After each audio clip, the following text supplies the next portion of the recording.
1854. A small woolen mill in Connersville, Indiana. Two brothers stare at their failed invention. A wooden water motor jams solid after weeks underwater. Francis wants to scrap it entirely. But Philander can't let it go. The geometry was perfect. The principle was sound. They haul the motor out, set it on the foundry floor, and wait for it to dry. Days later, a foundry superintendent walks past and says two words: test it. Dry. Philander connects the shaft to a hand crank. The wooden lobes spin freely now, and something completely unexpected happens. Air moves. Not a gentle breeze, a violent blast.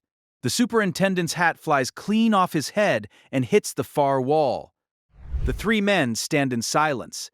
Then the superintendent speaks again, his voice steady. This could melt iron. That single gust of air blowing a hat across a foundry floor would go on to ventilate mines across 4 continents, force air into the lungs of submarines during 2 world wars, and power the most iconic American muscle cars ever built. And it happened because a water motor failed, not because of genius applied in the right direction, because of failure examined honestly at the right moment by the right people. That is a rarer thing than it sounds. The brothers who weren't supposed to be inventors. Philander Higley Roots was born in 1828 and had taken over the family woolen mill along the Whitewater Canal in Connersville. The mill sat where the canal dropped 11 feet.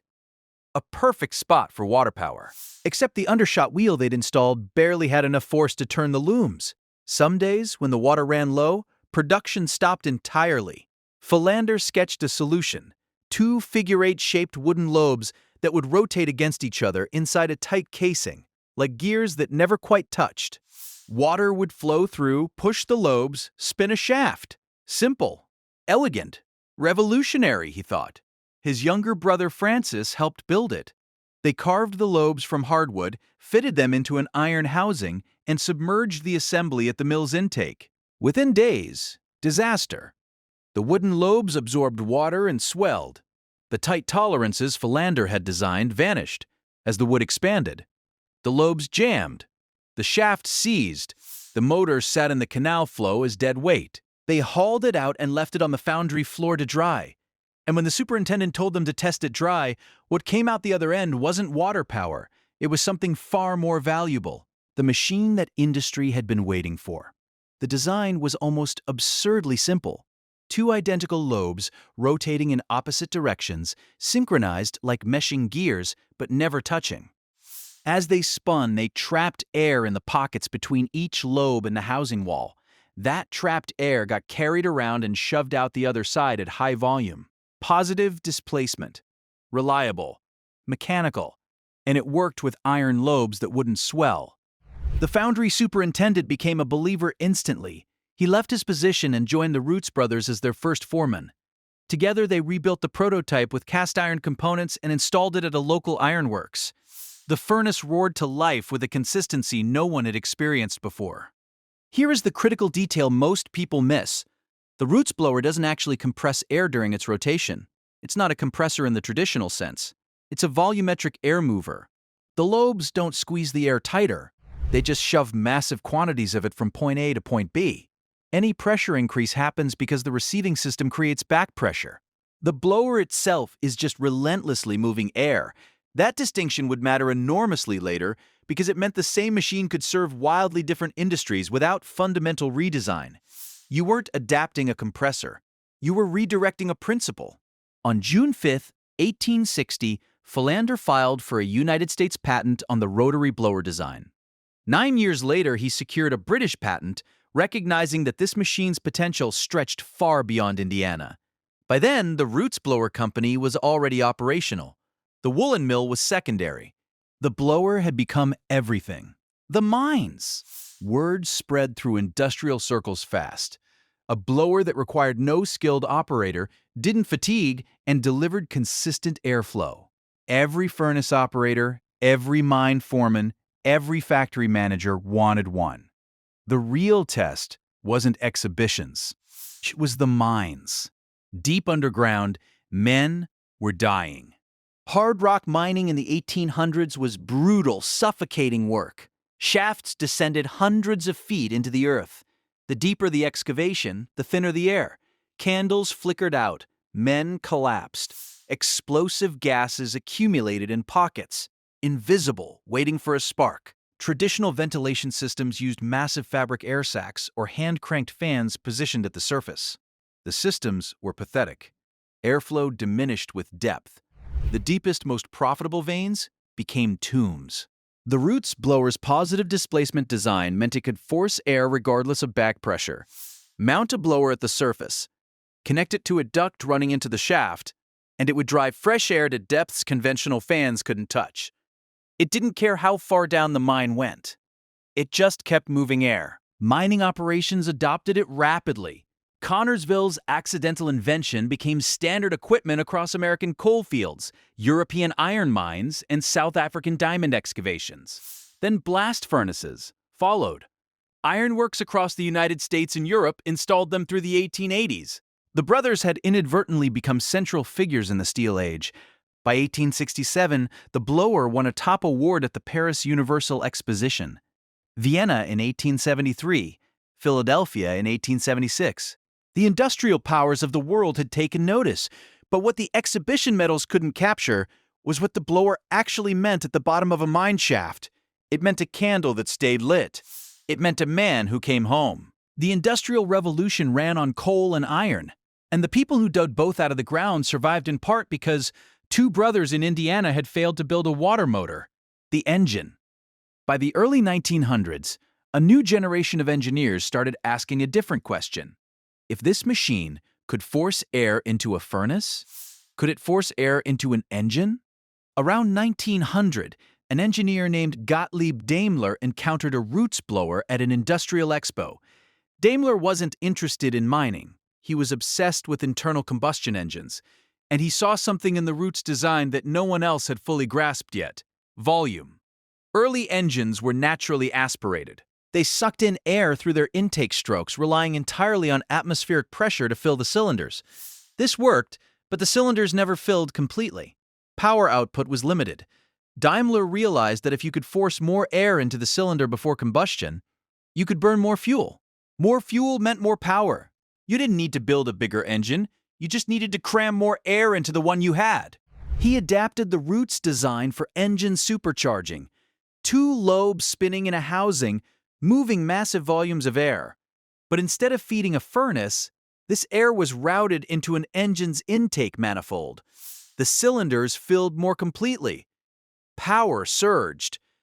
By 1921, Mercedes-Benz began installing Roots-style superchargers on production vehicles. An 1850s invention designed to ventilate mines had become the foundation of forced induction for automobiles. And it stuck. Unlike centrifugal superchargers that appeared later, or turbochargers that relied on exhaust gases, the Roots blower was mechanically driven, belt-connected directly to the engine crankshaft. It spun with the engine. No lag, instant response.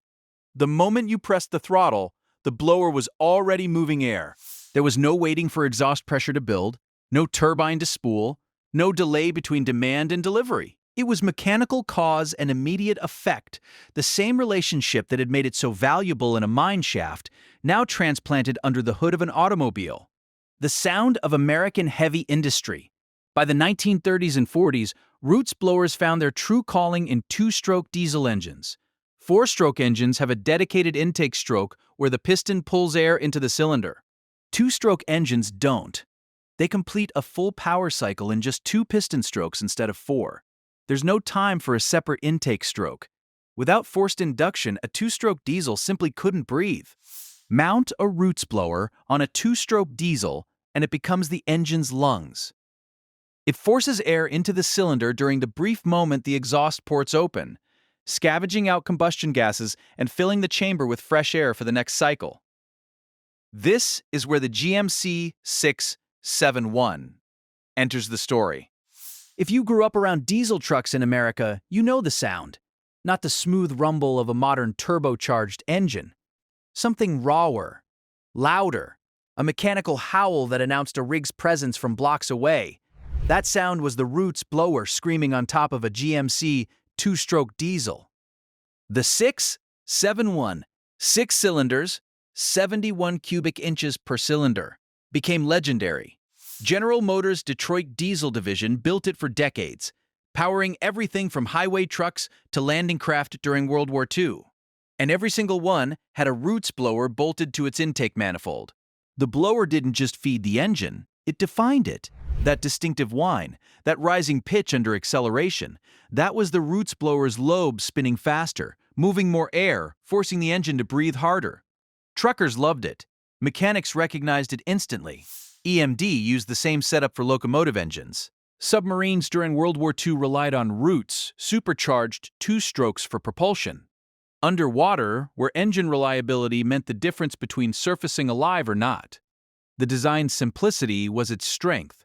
Fewer moving parts than turbochargers. No exhaust-driven turbine to overheat or lag. Just mechanical, belt-driven airflow that responded instantly to throttle changes. In an era before electronics managed everything, that mechanical directness was not a limitation. It was the entire point. The technology didn't freeze in the 1940s. By 1984, engineers at Eaton Corporation, who had acquired rights to Roots designs, started rethinking the blower for modern performance cars. The original straight-lobe design worked, but it wasn't efficient for high RPM automotive applications. Air leaked back between the lobes at the outlet. Noise was excessive. Eaton's solution was the high helix rotor. Instead of straight lobes running parallel to the shaft, the new design twisted them in a helical pattern. 3 or 4 lobes per rotor instead of 2, angled across the length of the housing. This created a progressive seal as the lobes rotated, reducing leak back and smoothing airflow. They called it the TVS, Twin Vortices Series. In 1989, Ford installed the first production TVS blower on the Thunderbird Super Coupe. Then came the Corvette ZR1, the Mustang Shelby GT500, the Dodge Challenger Hellcat, the Cadillac CTS-V.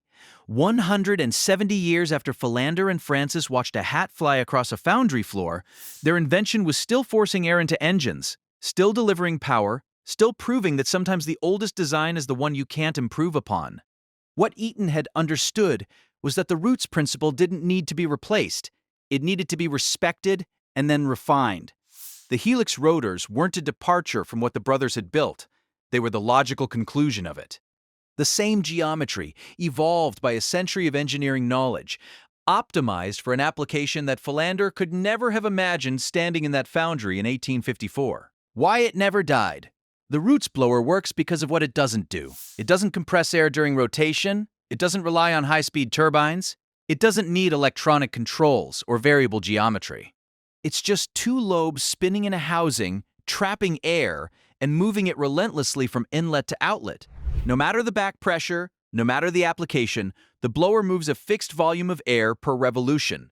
Spin it faster, you move more air. Spin it slower, you move less. The relationship is direct, mechanical, predictable. In a blast furnace, that meant consistent heat. In a mine shaft, it meant reliable ventilation. In a 2-stroke diesel, it meant the engine could breathe. In a supercharged muscle car, it meant instant throttle response. Same principle. Same basic design. 170 years of continuous use without abandoning the core idea. By 1931, the Roots Blower Company had grown large enough that Dresser Industries acquired it. Ingersoll Rand eventually absorbed the brand. But the name remained.